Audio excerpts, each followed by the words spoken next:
आज का हमारा विषय है कि मीडिया क्या है, मीडिया का अर्थ क्या है, मीडिया की विशेषताएं क्या है और मीडिया के प्रकार क्या है। आज जो नई चीज आज की क्लास में होगी वो नई चीज मीडिया के प्रकारों पे हम थोड़ी बातचीत करेंगे। नहीं तो पत्रकारिता क्या है, समाचार क्या है, या पत्रकारिता और समाचार के उद्देश्यों के बारे में हमने लगातार बात की है पीछे की कक्षाओं में।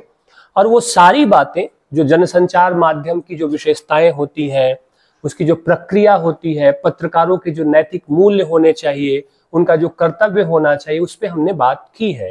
लेकिन आज की क्लास में हम केंद्रित रहेंगे इस शब्द के ऊपर, क्योंकि ये बहुत प्रयोग किया जाता है। मीडिया शब्द के ऊपर हम केंद्रित रहेंगे और इसके अर्थ को समझने की कोशिश करेंगे। देखिए, ये अंग्रेजी का शब्द है मीडिया, ठीक है ना, जो कि बना किससे है? मीडियम से। अंग्रेजी के मीडियम शब्द से मीडिया बना है। अब आप मीडियम का हिंदी रूपांतरण करिए, क्या होता है?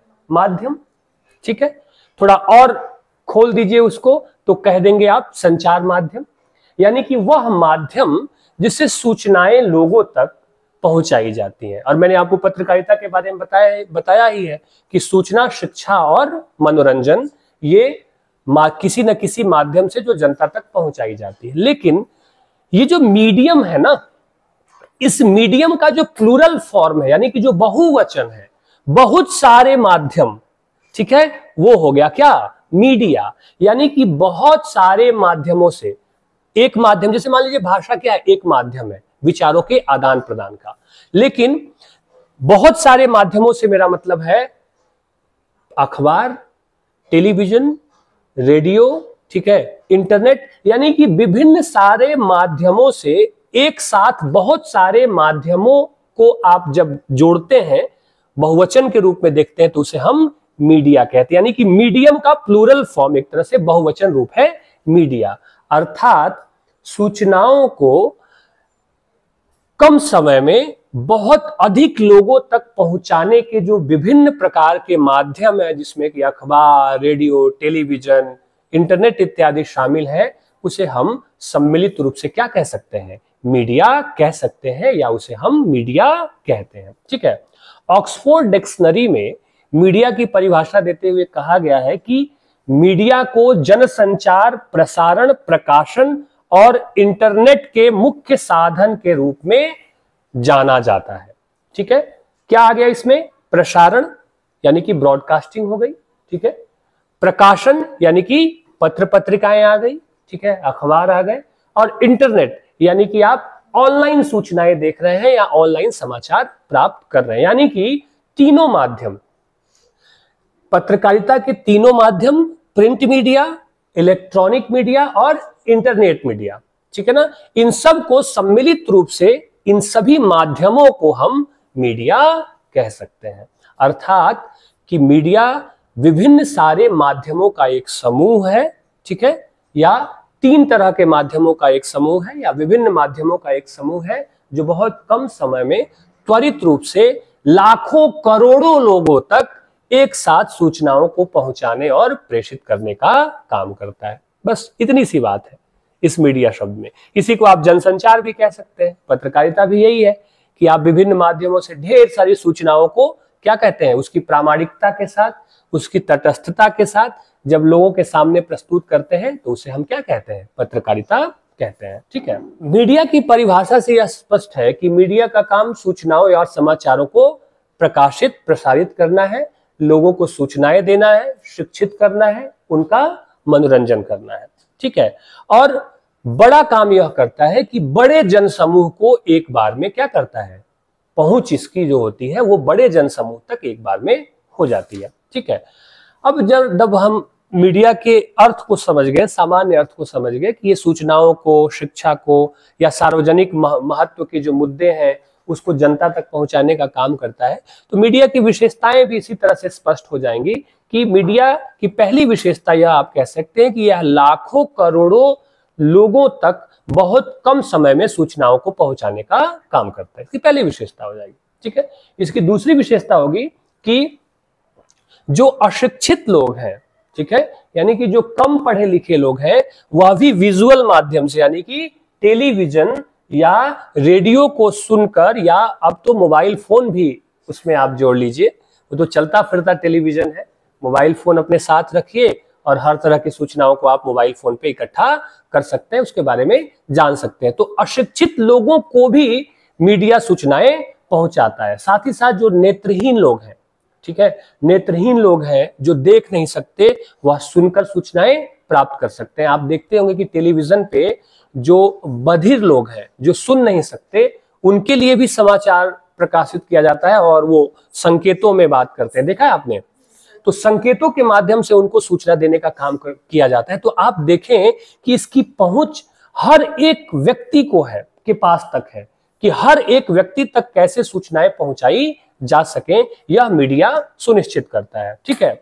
और बहुभाषी और अशिक्षित समाज में भी विजुअल मीडिया बहुत असरदार होता है। बहुभाषी से मेरा मतलब है कि अब आजकल क्या है, जैसे जैसे तकनीक का विकास हो रहा है, वैसे वैसे क्षेत्रीय भाषाओं में, यानी कि लोकल लैंग्वेज में भी अब समाचार प्रसारित होने लगे हैं। धीरे धीरे लोकल भाषा में भी समाचार प्रसारित करने का काम आरंभ हो गया है बहुत सारे जगहों पे। तो उससे भी लोगों को सूचनाएं प्राप्त करने में या मनोरंजन करने में लगातार सहूलियत हो रही है। ठीक है। दूसरा, अगली विशेषता इसकी यह हो सकती है कि मीडिया सूचना संप्रेषण का एक तरफा माध्यम है, दो तरफा माध्यम नहीं है। ठीक है। दो तरफा तब होगा जब इंटरव्यू लिया जाएगा या पॉडकास्ट किया जाएगा, लेकिन प्रायः आप कह सकते हैं कि सूचना संप्रेषण का एक तरफा माध्यम है मीडिया। एक तरफा माध्यम से क्या मतलब है? अब टेलीविजन पे एंकर बोल रहा है, सूचना दे रहा है, तो आप एंकर से पूछ नहीं सकते कि रुको रुको रुको जरा हमको समझाओ। ठीक है। या अखबार में कोई सूचना आई है तो आप पढ़ के और कह नहीं सकते अखबार से या उसके संपादक से कि भाई मुझे कुछ और बताओ। वो सूचना आ गई है और उस सूचना से आप अपना काम चला लीजिए, उसके बारे में आप जानकारी हासिल कर लीजिए। ठीक है। इस तरह से आप कह सकते हैं कि मीडिया हमारे दैनिक जीवन का एक महत्वपूर्ण अवयव है, जो हमें जागरूक करने का काम करता है, सूचनाएं देता है, हमें शिक्षित करता है, हमारा मनोरंजन करता है और पब्लिक सार्वजनिक मुद्दे जो होते हैं, सार्वजनिक विषयों से जुड़ी हुई जो महत्वपूर्ण सूचनाएं होती हैं, वह हमारे पास मीडिया के माध्यम से पहुंचती हैं। या उसका महत्वपूर्ण गुण हो सकता है या महत्वपूर्ण विशेषता उसकी हो सकती है। और एक और सबसे महत्वपूर्ण विशेषता कि मीडिया जो है या सच्ची पत्रकारिता जो है, या वह क्या होता है कि जनता की सच्ची आवाज को बुलंद करता है। यानी कि जनता की समस्याओं को ठीक ढंग से उठाना और उसके समाधान के लिए शासन या सत्ता को कहीं ना कहीं विवश करना या सुनने के लिए बाध्य करना, यह भी गुण मीडिया का होता है, या इसे भी आप मीडिया की विशेषता कह सकते हैं। आगे बात समझ में? तो ये 5-7 महत्वपूर्ण विशेषताएं हैं मीडिया की, जिसे आप बिंदुवार लिख सकते हैं। अब मीडिया का अर्थ जान लिया, मीडिया की विशेषताएं हमने समझ ली। अब मीडिया के प्रकार पे आते हैं। आप सब जानते हैं मूलतः 3 प्रकार है मीडिया के। ठीक है। पहला प्रिंट मीडिया, ठीक है। दूसरा प्रसारण मीडिया या इलेक्ट्रॉनिक मीडिया, ब्रॉडकास्टिंग मीडिया भी कह सकते हैं और इलेक्ट्रॉनिक मीडिया भी उसे आप कह सकते हैं। और तीसरा जो है उसे आप कह सकते हैं इंटरनेट मीडिया। ठीक है।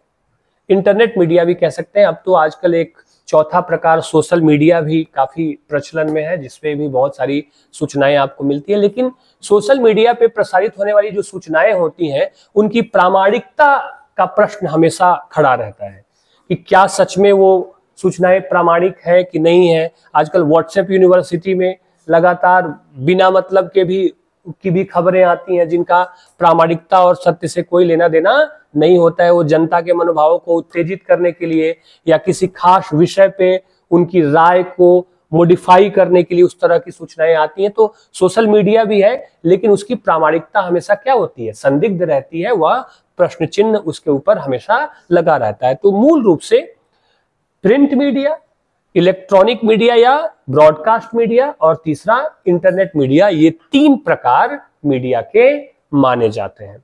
सबसे पहला आता है प्रिंट मीडिया। तो प्रिंट मीडिया आते ही सबसे पहला जो दृश्य आप सबके दिमाग में आता होगा वो अखबार का आता होगा। ठीक है।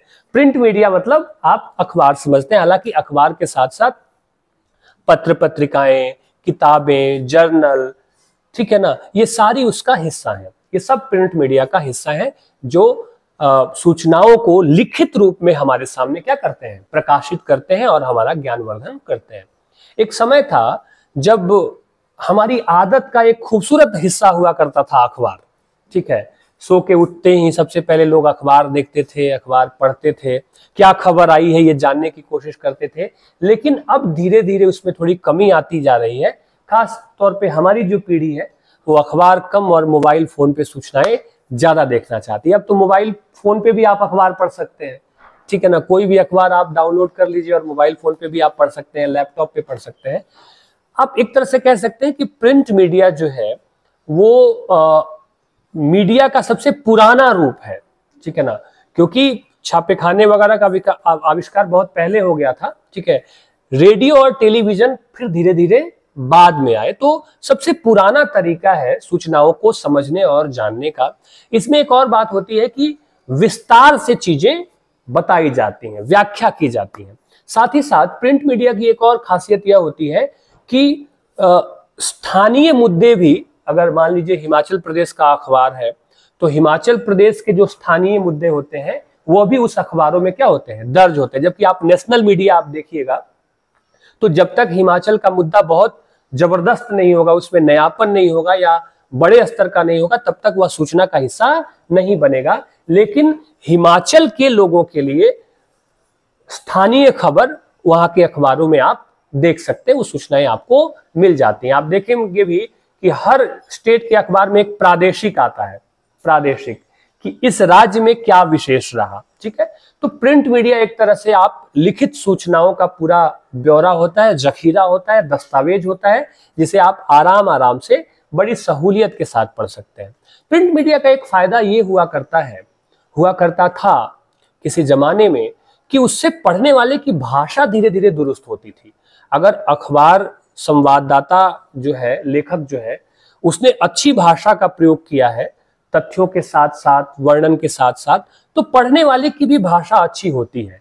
वह समझ में आने लगता है कि बड़ी अच्छी भाषा का प्रयोग किया गया है। जैसे आप जब कोई अच्छी किताब पढ़ते हैं, जब अच्छी किताब आप पढ़ते हैं तो अच्छी किताब सिर्फ आपको अच्छी सूचनाएं नहीं देती है, अच्छा ज्ञान नहीं देती है, किताबें आपको अच्छी भाषा भी देती है। और मैं हमेशा कहता हूं कि विद्यार्थियों के पास भाषा की तमीज बहुत जरूरी है। कैसे बोलना है, कैसे लिखना है, कैसे अपनी बात को कहना है, अगर ये तरीका आपके पास है, ये सलीका आपके पास है, अगर आप ये सीख पा रहे हैं तो ये बहुत महत्वपूर्ण अवयव है आपके व्यक्तित्व का। और आपके व्यक्तित्व में खूबसूरती घोलने का एक शानदार साधन है भाषा। तो अखबारों से और अच्छी किताबों से हम भाषा सीखते थे। आजकल हालांकि इसमें काफी त्रुटियां देखने को आ रही हैं कि बड़ी गैर जिम्मेदारी के साथ न्यूज़पेपर वाले गलत भाषा का प्रयोग करें, तो इसे भ्रष्ट भाषा का भी वो प्रयोग कर देते हैं और किसी को कोई लेना देना होता है नहीं।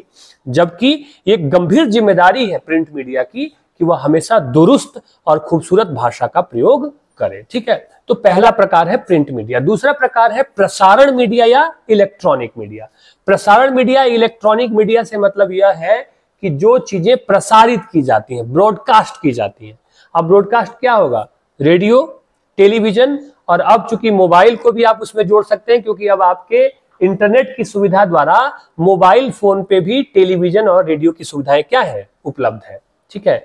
तो इलेक्ट्रॉनिक मीडिया जो होता है वह बहुत त्वरित और तीव्र सूचना देने का माध्यम माना जाता है, ठीक है। अखबार में 24 घंटे की जो घटना है वो अगले दिन प्रकाशित होकर आएगी, लेकिन टेलीविजन पे क्या हुआ, कैसे हुआ, तुरंत कैमरामैन एक्शन के साथ वहां पहुंचता है और वो तुरंत लाइव आपको क्या किया जा सकता है, दिखाया जा सकता है। टेलीविजन चूंकि बाद में आया, टेलीविजन से पहले रेडियो था जिसे बहुत लोग चाव से सुना करते थे। 24 घंटे में 2, 4, 5 बार खबरें प्रकाशित की जाती थी, ठीक है। लोग सुनते थे, उस पर अपनी समझ बनाते थे। रेडियो का भी एक अपना महत्वपूर्ण रोल हुआ करता था कि वहां पे भी प्रादेशिक समाचार दिए जाते थे। मौसम का कैसा रहेगा इसका अनुमान बताया जाता था, ठीक है। अगर आप एफएम रेडियोज वगैरह सुनते रहे होंगे, यहाँ पे तो नहीं रहा होगा, लेकिन बड़े बड़े शहरों में एफएम रेडियोज के माध्यम से आपको पता चल जाता है कि किस रूट पे ट्रैफिक है इस समय, कहाँ ट्रैफिक नहीं है, कहाँ आप जाएंगे तो भीड़ मिलेगी, कहाँ आप जाएंगे तो आपको भीड़ नहीं मिलेगी। तो एक तरह से आप देखें कि इलेक्ट्रॉनिक मीडिया ने सिर्फ हमें सूचनाएं ही नहीं दी है, कहीं ना कहीं हमारे जीवन को भी थोड़ा सरल और आसान बनाने में अपनी भूमिका अदा की है। इस दिशा में, इलेक्ट्रॉनिक मीडिया की दिशा में सबसे क्रांतिकारी परिवर्तन हुआ जब टेलीविजन आ गया। टेलीविजन के आविष्कार के बाद दुनिया एकदम से बहुत बदली, काफी ज्यादा बदलाव हुआ। ठीक है, आप सबको मालूम होगा कि टेलीविजन का आविष्कार किसने किया था? स्कॉटिश इंजीनियर था जॉन लॉगी वेयर्ड, उसका नाम था जॉन लॉगी वेयर्ड। जॉन लॉगी वेयर्ड ने, एक स्कॉटिश इंजीनियर था, उसने टेलीविजन का आविष्कार किया था और वह आविष्कार उसने किया था 1924 में, 1924 में। लेकिन आगे उसमें और एडिशन होते रहे, ठीक है ना। और सबसे पहला, ठीक है ना, जो डिजाइन उसका आया, मूविंग डिजाइन आया, एक ढंग से फॉर्मेट में जो आया, उसे एक 21 साल के लड़के ने तैयार किया था। 21 वर्ष का युवा था और उसका नाम था फिलो टेलर फाल्सवर्थ। फिलो टेलर फाल्सवर्थ ने वर्किंग टेलीविजन का डिजाइन प्रस्तुत किया था और इसका प्रदर्शन 7 सितंबर 1927 को पहली बार सैन फ्रांसिस्को में किया गया था। 7 सितंबर 1927 को वर्किंग टेलीविजन का प्रदर्शन सबसे पहले सैन फ्रांसिस्को में किया गया था और इस वर्किंग टेलीविजन को डिजाइन किया था 21 साल के एक युवा ने, जिसका नाम था फिलो टेलर फाल्सवर्थ। आप सोचिए कि 21 साल के लड़के ने क्या कमाल कर दिया, दुनिया को कितनी बड़ी चीज दे दी, ठीक है ना। और भारत में, हालांकि यह तेजी से दुनिया में फैला, लेकिन भारत में यह आया 15 सितंबर 1959 को। पहली बार भारत में प्रकाशित, इसका ब्रॉडकास्ट किया गया टेलीविजन का।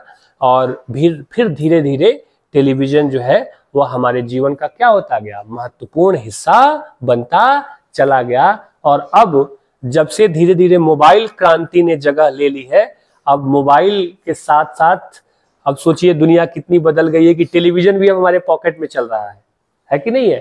पहले तो टेलीविजन को वॉल पे लगाओ, जाओ, ऑन करो, देखो। अब बस में बैठे हैं, लगाइए न्यूज चैनल, देखना स्टार्ट कर दीजिए, ठीक है। क्लास में बैठे हैं, क्लास खाली है, लगाइए टेलीविजन और देखना आरंभ कर दीजिए। तो अब मोबाइल फोन के आने के बाद से दुनिया और बदली है, संचार क्रांति का बहुत एक बूस्ट देखने को मिला है। और देखिए अभी एक और नई दुनिया आने वाली है, वो है आर्टिफिशियल इंटेलिजेंस की दुनिया। और अभी मैं अपने एक विद्वान व्यक्ति हैं, उनसे मैं बातचीत कर रहा था कुछ दिनों पहले, तो उन्होंने मुझे बताया कि आप कल्पना नहीं कर सकते कि 2070 तक, 2075 तक दुनिया कहां पहुंचेगी। उन्होंने कुछ आइडियाज बताए और बताया कि दुनिया में ये प्रयोग हो रहे हैं और सच में हो रहे हैं। हम तो पढ़ते भी हैं कि बहुत सारे ऐसे देश हैं जो रोबोटिक सेना का निर्माण कर रहे हैं कि सीमाओं पे रोबोट लड़ेगा, रेस्टोरेंट में रोबोट काम करेंगे, ठीक है। हॉस्पिटल में बड़े से बड़े जो ऑपरेशन है वो रोबोटिक सर्जरी हो रही है, प्रोग्राम फिक्स कर दिया, बस रोबोट सही का सही कर देगा। इंसान से तो भूल भी हो सकती है, गलती भी हो सकती है, चूक भी हो सकती है। तो आर्टिफिशियल इंटेलिजेंस जो है वह दुनिया को अब बहुत तेजी से बदलने वाला है और आने वाला जो समय होगा वह और जबरदस्त सूचनाओं का समय होगा। और आप देखिए, आपके पास अभी छोटा सा एक एग्जांपल है चैट जीपीटी का, देखते होंगे आप लोग। चैट जीपीटी कभी यूज करके देखिए क्या है, कैसे है, किस तरह से जैसे लगता है कि इंसान ने जवाब तैयार कर दिया है, बना दिया है, ये सारी चीजें कर दी है। तो बहुत सारी चीजें अब सूचनाओं की दुनिया में बदलेगी और पता नहीं ये दुनिया कहाँ जाएगी। इसके सकारात्मक पक्ष तो है ही, लेकिन बाकी सारे पक्ष भी उसके साथ उभर करके आएंगे, क्योंकि कोई भी आविष्कार जो है वो अपने साथ साथ परेशानियों का एक बहुत बड़ा जखीरा भी लेकर के आता है। तो आप कह सकते हैं कि मोबाइल ने एक तरह से अब टेलीविजन को रिप्लेस करना आरंभ कर दिया है और धीरे धीरे ऐसी भी चीजें आएंगी कि कहीं कहीं तो दुबई वगैरह में कुछ देशों ने फ्लाइंग कार बनाना अभी से आरंभ कर दिया है कि वो उड़ती हुई कारें अभी से बनने लगी हैं। बहुत कुछ होने वाला है इस दुनिया में। मतलब बस हमें चाहिए कि हम स्वस्थ रहें और इस खूबसूरत दुनिया को देखें कि आने वाली जो क्रांतियां हैं वो किस तरह से होंगी। और तीसरा जो प्रकार है वह है इंटरनेट पत्रकारिता।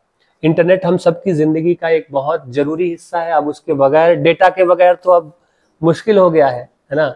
पानी पीना थोड़ी देर के लिए बर्दाश्त कर सकते हैं बच्चे आजकल के, लेकिन डेटा खत्म हो जाए तो फिर प्यास भी नहीं आती, भूख भी नहीं लगती। तो इंटरनेट भी मीडिया का एक प्रकार है जहां पे सूचनाएं हमें मिल जाती हैं वेब पत्रकारिता के माध्यम से, ठीक है। और मोबाइल फोन, इंटरनेट था, ठीक है ना, इन सबको अब नए युग के मीडिया की संज्ञा दी जा चुकी है, ठीक है। ईमेल हो गया, वेब हो गया, ब्लॉगिंग हो गया, अब देखिए तमाम सारे, अब सूचनाओं के तमाम सारे, अब व्हाट्सएप हो गया, उसपे भी आप सूचनाएं एक दूसरे को भेज सकते हैं, वहां पे भी सूचनाएं आती हैं। तो अब धीरे धीरे इंटरनेट जो है मीडिया का जो प्रकार, वह समाचार में काफी तेजी से परिवर्तन ला रहा है। और अब प्रिंट मीडिया के बदले लोग जो है वह इंटरनेट मीडिया को देखना ज्यादा पसंद कर पा रहे हैं, क्योंकि अब अखबार लेके कहाँ चलते रहे, ठीक है। पत्र पत्रिकाएं भी आप वेब पे पढ़ सकते हैं, सारी चीजें आप जान सकते हैं।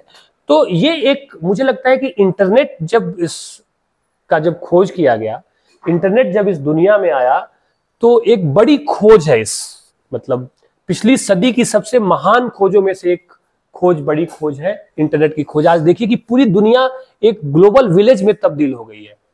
अभी हम यहाँ बैठे हैं और एक क्लिक पे, एक वीडियो कॉल पे अमेरिका का कोई दोस्त हमारी आंखों के सामने क्या हो जाएगा, हाजिर हो जाएगा, और हम जी भर के बातें कर सकते हैं।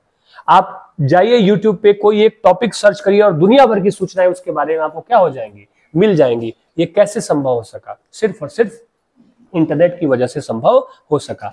और आपको पता है इंटरनेट का पता कब लगा था? 1962 में सबसे पहले एक वैज्ञानिक थे, उनका नाम था जेसीआर लिक्विडर।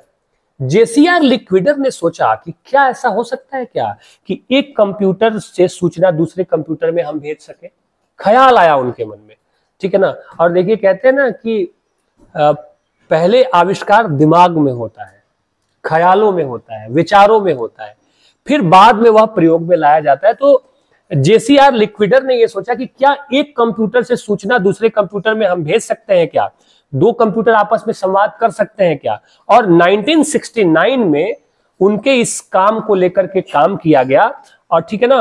और ARPANET, ARPANET, ARPANET जिसे कि आप advance research project agency network, ठीक है, सरकारी है, advance research project agency network का उपयोग कर उन्होंने पहला संदेश एक कंप्यूटर से दूसरे संदेश को भेजा गया 1969 में। और भेजा गया शब्द पता है क्या था? पहला शब्द जो एक कंप्यूटर से दूसरे कंप्यूटर को भेजा गया था, पता है क्या था? लॉगिन। ये लॉगिन ऐसे ही नहीं आया हुआ है।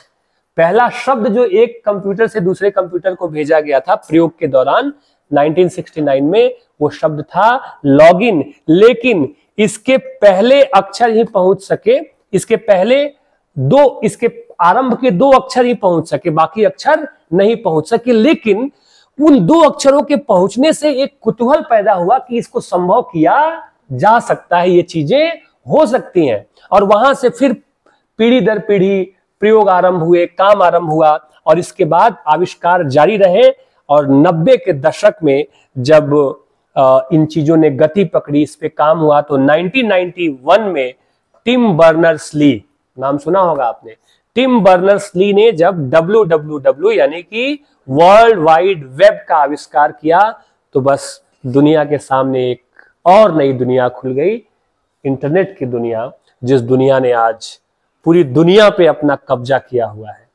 आजकल शासन किसी व्यक्ति का नहीं है, आजकल शासन इंटरनेट का है, आजकल शासन सूचनाओं का है। इसलिए आज के दौर में जिस व्यक्ति के पास जितनी सूचनाएं, तकनीकी रूप से जो व्यक्ति जितना दक्ष होगा, और अब मुझे लगने लगा है कि मैं आपको बता दूं कि आप लोग भी टेक्निकली साउंड होना सीखना आरंभ कर दीजिए। कंप्यूटर चलाना आना चाहिए, इंटरनेट चलाना आना चाहिए, ये सब चीजें सीखो, नहीं तो 10-20 साल पीछे चले जाओगे, बहुत पिछड़ जाएंगे हम, ठीक है। मैं तो खुद अपने बारे में सोचता हूं कि मुझे बहुत सारी चीजें नहीं आती है, किताब पढ़ने वाले लोग हम, लेकिन ये आना चाहिए, कंप्यूटर चलाना आना चाहिए, लैपटॉप चलाना आना चाहिए, टेक्निकली आपको साउंड होना पड़ेगा। हम जब स्कूल में थे 8वीं 7वीं क्लास में, तो हमारे एक टीचर थे, अंग्रेजी की एक कोई कहानी पढ़ के सुनाते थे। उस कहानी का क्रक्स ये था कि राइटर ने पता नहीं कई 100 सालों का जिक्र किया था कि इतने 100 सालों के बाद किताबें नहीं दिखेंगी, सब कुछ क्लिक पे होगा, सब कुछ इंटरनेट पे होगा। कुछ था ऐसा, मुझे था, आप लोगों को भी था, कि ऐसी चीजें होंगी। उसका एक रूप तो अब दिखने लगा है, दिखने लगा है कि नहीं?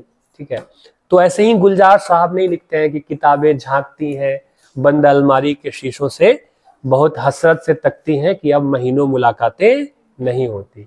तो अब ये महीने जो है मुलाकातें नहीं होती, कि सब अब ई कंटेंट बन गया। ई कंटेंट देखिए ना यार, सारा का सारा अब धीरे धीरे ई कंटेंट हो रहा है, वीडियोस लोग देख रहे हैं, यूट्यूब वीडियोस देख रहे हैं, ठीक है ना, ई कंटेंट वगैरह सारी चीजें तैयार हो रही है। तो ये एक तरह से आप कहें कि सूचना क्रांति का ये जो जमाना है, ये बिल्कुल सब कुछ बदल के रख देने वाला जमाना है। ठीक है, इसलिए इसके साथ थोड़ा सा तालमेल बिठाना जरूरी है।